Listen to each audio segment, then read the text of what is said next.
I swallowed some mouthwash. Will I get stomach cancer? Howdy ho! What's going on? I'm PJ, and this is PJ's Movie Time. What? And of course, today we're going to talk about a movie. I'm going to review it. It's going to be fun. And I forgot to turn on the light. Yeah! Ah, there's light. Okay, just like the light from these movies I like to review. I've reviewed so many goddamn movies.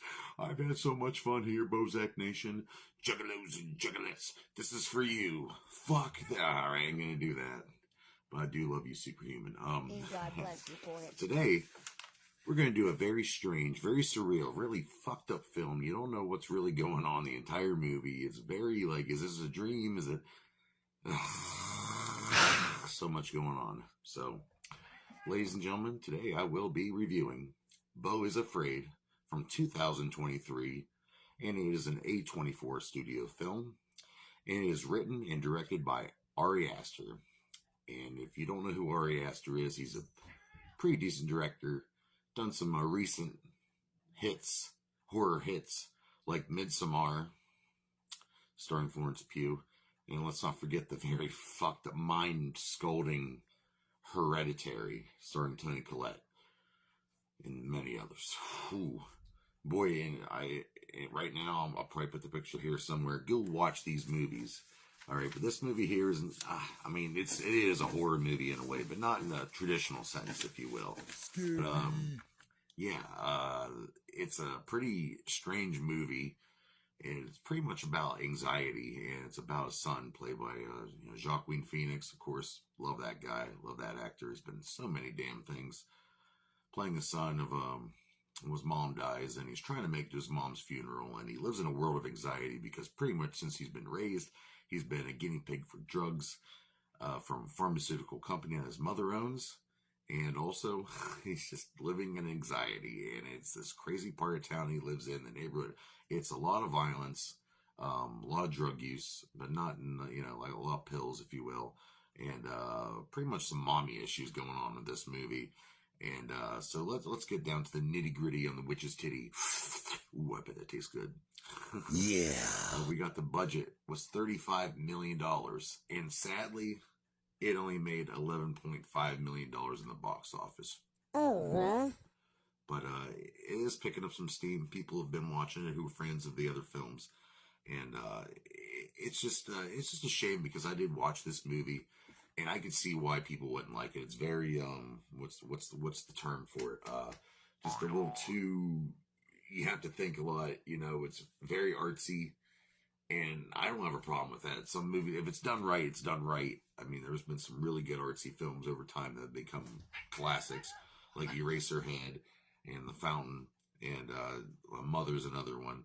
But well, who's starring in this motherfucker?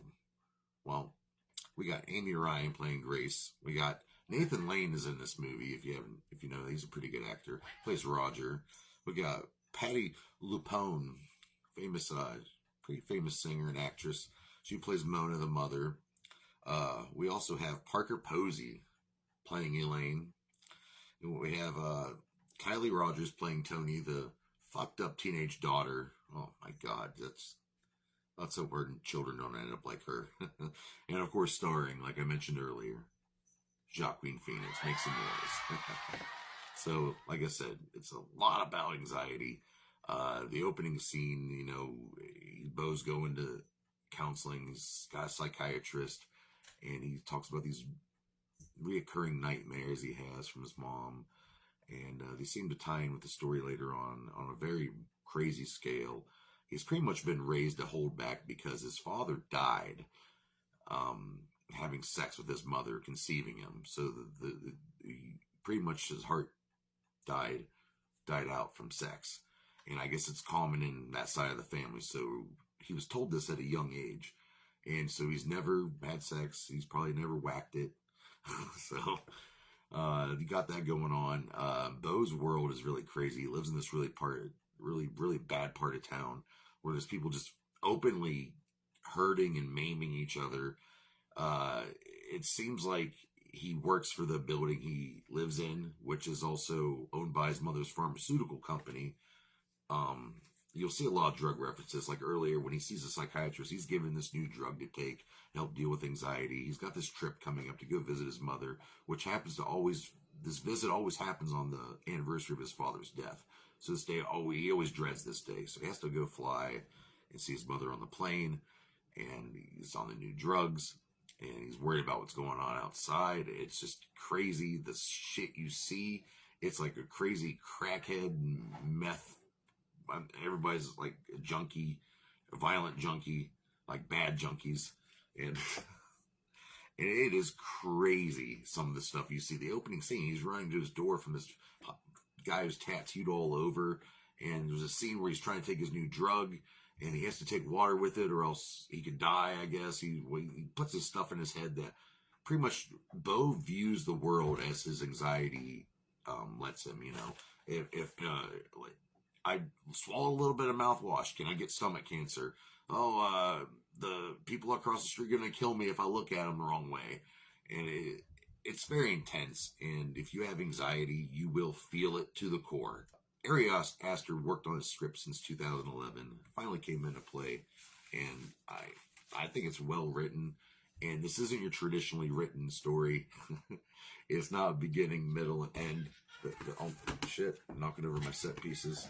The ending is mind-blowing. I mean, it's not mind-blowing, but just more like mind-blowing in the sense of, what the fuck did I just watch? Huh? So what else do we have to say here? Oh, it was filmed mostly in Canada, Montreal, and Quebec. The cinematographer is the same guy who just recently did Blue Beetle, who I recently mentioned recently, Paweł Pogorzelski. And he said he kind of got some of the inspiration from Rear Window, which is an Alfred Hitchcock film. A guy who's got an injured leg, and he's pretty much stuck in his apartment. And he also keeps watching the neighbor across the street because he feels like something suspicious is going on. Because throughout the movie, Beau is constantly looking out his window and and looking at all this stuff. You don't know, like I said, is it happening? Is it really happening? Are people really gouging each other's eyes out in the open? Dead bodies just laying there, people driving around the dead bodies. And, it is just intense. Animation, there's some animation in this movie. It's pretty good, by Chris Leon and Joaquin Cachina. Pretty cool anime. I think I like the animation scenes. It ties into what's really going on in the story time, which is the middle of the movie. A24 Studios said this was their most expensive film they put their money into. And if you don't know, A24 Studios are very independent film. They're not Hollywood, and they put out some good stuff like Pearl and X, among others. Civil War is another movie. Like I said, there's a lot of drugs, anxiety, mother issues. There's the spider that's supposed to be loose in the apartment building. It kind of builds up some suspense. And the bathtub scene will will fuck you up. And it's kind of Lynchy. And if you don't know about David Lynch, he makes very surreal films. They're very nightmarish. Like if a nightmare could be put into a movie, that's some of what David Lynch's movies look like. And I definitely could see this in Beau Is Afraid. But we're bringing up Parker Posey playing the childhood friend Elaine, and there's a very awkward fucking sex scene. He finally has sex, and he's afraid to have sex because he's afraid his heart will stop like his dad's did while he was banging his mom. And the sex scene's funny. Just watch it for the sex scene. She's like, "That was so fucking hot. You busted right through that fucking bag." That's my Parker Posey voice, by the way. But very awkward sex scene. Bill Hader shows up, by the way. I just thought I'd mention that. But you don't see his face, but Bill Hader is in it. So, what do I rate this movie, Beau Is Afraid, by Ari Aster? It's good.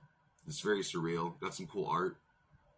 And it's not boring. I wouldn't call it boring whatsoever. Some people, it's definitely not everyone's cup of tea, but PJ Bozak, Juggalo Ninja, I am going to have to rate this movie 3 out of 5 dog dicks. That's a good rating. So until next time, you know what we're going to do?